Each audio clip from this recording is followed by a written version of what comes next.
Good evening, friends. It is always a great pleasure to interact with you all. I hope you all are doing good. आज 1 फरवरी 2023 को budget 2023 deliver हुआ है। Honourable finance minister Nirmala Sitharaman ji ने ये budget पेश किया है और ये जो फाइनेंस बिल 2023 आज आया है, वित्तीय विधेयक 2023 जिसको हम बोलते हैं, उसमें अप्रत्यक्ष कर जीएसटी से संबंधित 17 संशोधन हुए हैं और ये जो संशोधन हुए हैं इस कैप्सूल में हम उनको ब्रीफ में जो महत्वपूर्ण हाइलाइट्स हैं उनको हम समझेंगे और ये सारे जो संशोधन हैं वो कहीं ना कहीं कारोबारियों के हित में हुए हैं and they are in the benefit of the business and specially the MSME sector, जो छोटे लघु और सूक्ष्म उद्योग हैं उनको प्रोत्साहन देने के लिए ये संशोधन किए गए हैं। तो आइए एक एक करके समझते हैं क्या कुछ जो ये बजट आया है उसमें क्या कुछ संशोधन ऐसे हुए हैं। तो पहला सबसे महत्वपूर्ण संशोधन जो हुआ है वो हुआ है जीएसटी में, वो कहते हैं जो अपंजीकृत कारोबारी हैं या जो अनरजिस्टर्ड पर्सन्स हैं उनके सामने अभी तक ये अनिवार्यता थी, अगर ऐसे कारोबारियों को अपना माल अमेजन या फ्लिपकार्ट, जिनको हम लोग ई कॉमर्स ऑपरेटर्स बोलते हैं, अगर उनके थ्रू अपना माल बेचना होता था तो उनको अनिवार्य रूप से पंजीयन लेने की अनिवार्यता थी, यानी कि उनको जीएसटी नंबर लेना होता था तभी वो ऑनलाइन बिक्री कर सकते थे। अब मान लीजिए किसी कारोबारी की टर्नओवर 5 लाख रुपए है और एज पर दी थ्रेशोल्ड लिमिट हम सभी जानते हैं जो इंट्रास्टेट की लिमिट है दैट इज 40 लाख रुपीस। तो अभी तक नियम ये था कि वो जो कारोबारी है वो ऑनलाइन अपना जो ई कॉमर्स ऑपरेटर है उसके थ्रू माल यदि उसे बेचना है तो he has to compulsorily get registered. तो अब ये बड़ा ही एक वेलकम अमेंडमेंट आया है जीएसटी कानून में। वो कहते हैं पंजीकृत कारोबारी अगर इंट्रास्टेट सेल करेंगे यानी कि प्रांतीय बिक्री करेंगे, मान लीजिए फॉर एग्जांपल मैं आगरा में बैठा हूं और पूरे यूपी में 75 डिस्ट्रिक्ट्स हैं और मैं किसी भी डिस्ट्रिक्ट में माल बेचना चाहता हूं अप टू 40 लैक्स, तो मुझे कोई रजिस्ट्रेशन लेने की अनिवार्यता नहीं है और मैं अपना कारोबार ई कॉमर्स ऑपरेटर के थ्रू भी कर सकता हूं। तो ये जो स्कीम लेकर के आए हैं इसमें जीएसटी कानून में सेक्शन 122 एक क्लॉज 1B इंसर्ट किया गया है और उसमें ये जो सेक्शन 122 में उन्होंने लिखा है कि हम एक नोटिफिकेशन जारी करके इस ये जो स्कीम हमने बनाई है इसको हम लागू करेंगे और इसका जो निर्धारित समय सीमा रखी है वो 1 अक्टूबर 2023 से इसका क्रियान्वयन करने का सोचा गया है, ताकि जो जीएसटी पोर्टल है और जो ई कॉमर्स ऑपरेटर्स हैं दे गेट देमसेल्व्स इक्विप्ड। तो ये एक बड़ा ही इंपॉर्टेंट एक संशोधन हुआ है। कुछ ऐसे मेरे क्लाइंट्स थे जो कहते थे कि हम अभी कारोबार स्टार्ट किया है और टर्नओवर अभी हमारी कम है और हम ऑनलाइन माल बेचते हैं, तो क्या हमें जीएसटी पंजीयन लेने की अनिवार्यता है। तो अब इस संशोधन के बाद they are free that without taking the GST registration number they can do their business online.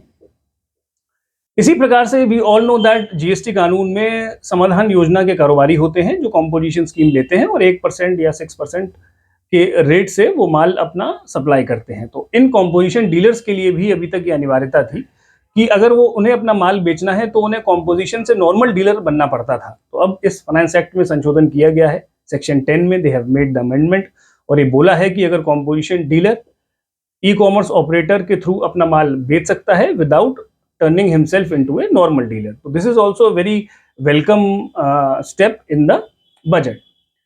तीसरा, जीएसटी कानून में कुछ अपराधों को गैर आपराधिक बनाया गया है, जैसे कि 3 तरीके के अपराध उल्लेखित किए गए हैं जिनको डीक्रिमिनलाइज किया गया है। जैसे फॉर एग्जांपल पहला उन्होंने कहा कि अगर आप किसी ऑफिसर को उसकी किसी प्रोसीडिंग्स में मान लीजिए नहीं सपोर्ट कर पाते हैं या कोई आपने इंपॉर्टेंट एविडेंस जो है वो आपसे मिसप्लेस हो गया या कोई ऐसी इंफॉर्मेशन है जिसको देने में आप विफल हो जाते हैं, you can not provide that information. तो ये जो 3 तरीके के 3 जो मैं कहूँगा जो कॉन्ट्रावेंशन थे उनको अब डीक्रिमिनलाइज किया गया है। डीक्रिमिनलाइज का मतलब ये हुआ कि अगर इन मामलों में अगर मामला बड़ा होता है, एक टर्नओवर लिमिट से ऊपर निकलता है, तो उसमें कोई भी प्रोसिक्यूशन का मामला या अरेस्ट का मामला नहीं बनेगा। तो ये एक वेलकम स्टेप है क्योंकि जीएसटी कानून में हम सभी को मालूम है सेक्शन 132 में कई ऐसे मामले हैं जो क्रिमिनल नेचर के माने गए हैं, यानी कि उन केसेस में प्रोसिक्यूशन के भी प्रावधान है। तो ये 3 तरीके के जो ऑफेंसेस हैं इनको जीएसटी में डीक्रिमिनलाइज किया गया है।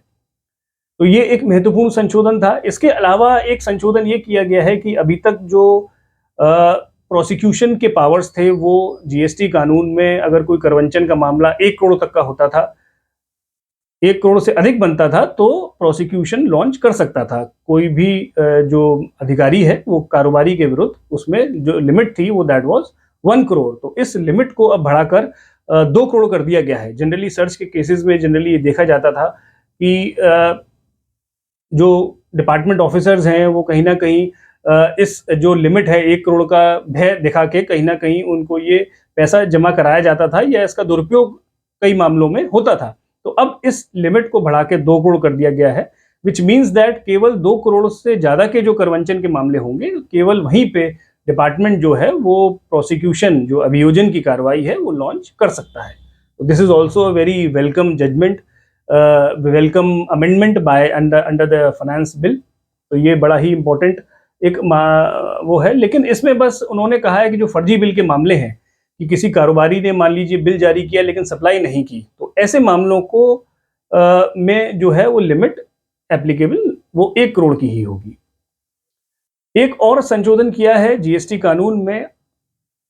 उन्होंने कहा है कि मान लीजिए कोई कारोबारी डील करता है एक्सक्लूसिवली एग्जेम्प्टेड गुड्स में, जैसे कि मान लीजिए उसका कोई पूरी एक्सक्लूसिवली एग्जेम्प्टेड गुड्स हैं, या मान लीजिए alcoholic liquor for human consumption है जिसपे जीएसटी नहीं लगता, या 5 पेट्रोलियम प्रोडक्ट्स हैं, पेट्रोल है, डीजल है, जिन पे जीएसटी की अभी एप्लीकेबिलिटी नहीं है। यदि कोई कारोबारी एक्सक्लूसिवली इनमें अगर कारोबार करता है, तो अभी तक क्या होता था, मान लीजिए उसकी एडवोकेट फीस पे या फ्रेट पे लायबिलिटी बनती थी, या वो सेंट्रल सेल करता था, तो ऐसे मामलों में उसमें ये अनिवार्यता थी कि आरसीएम के तहत उसको जीएसटी में रजिस्ट्रेशन लेना पड़ेगा, जीएसटी का नंबर लेना पड़ेगा, ताकि वो आरसीएम चुका सके। तो अब जीएसटी में सेक्शन 23 नया एक सेक्शन लाया गया है, और उसमें नॉन ऑब्स्टेंटिव क्लॉज जोड़ा गया है, और उसमें ये लिखा गया है कि अगर कोई कारोबारी मान लीजिए एक्सक्लूसिवली एग्जेम्प्टेड गुड्स में डील करता है, तो उसे आरसीएम के कारण या सेंट्रल सेल करने के कारण अब रजिस्ट्रेशन की अनिवार्यता नहीं होगी।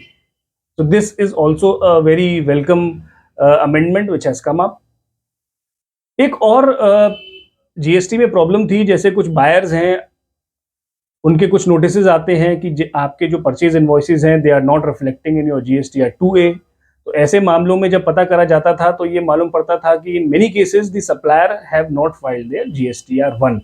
यानी कि अभी एक मेरे पास केस आया, उसमें the bills were not reflected in the 2A of the buyer। जब पता करा तो सप्लायर ने जुलाई 2017 का रिटर्न फाइल नहीं किया था। तो कई ऐसे मामले आते हैं where the filing of the returns have not been made since long। तो अब उन्होंने जीएसटी कानून को संशोधित किया है, और ये कहा है जैसे आपके जो जीएसटीआर 1 है, या जीएसटीआर 3B है, या जीएसटीआर 9 है, या टीसीएस के रिटर्न्स हैं, वो maximum they can be filed up to 3 years from the due date. यानी कि 3 साल तक आप उसको अधिकतम उसको भर सकते हैं, और उसके बाद जो है वो लॉक हो जाएंगे। उसके बाद there will be no provision to file that return. जैसे इनकम टैक्स में there is a time limit कि उसके बाद आप लोग आयकर विवरणी नहीं भर सकते, उसी प्रकार से अब जीएसटी कानून में भी अनुशासन लाया गया है, और ये कहा गया है कि ये जो रिटर्न्स फाइलिंग की जो औपचारिकताएं हैं, इसको केवल एक जो निर्धारित समयावधि 3 साल की दी गई है उसमें ही फाइल करना होगा।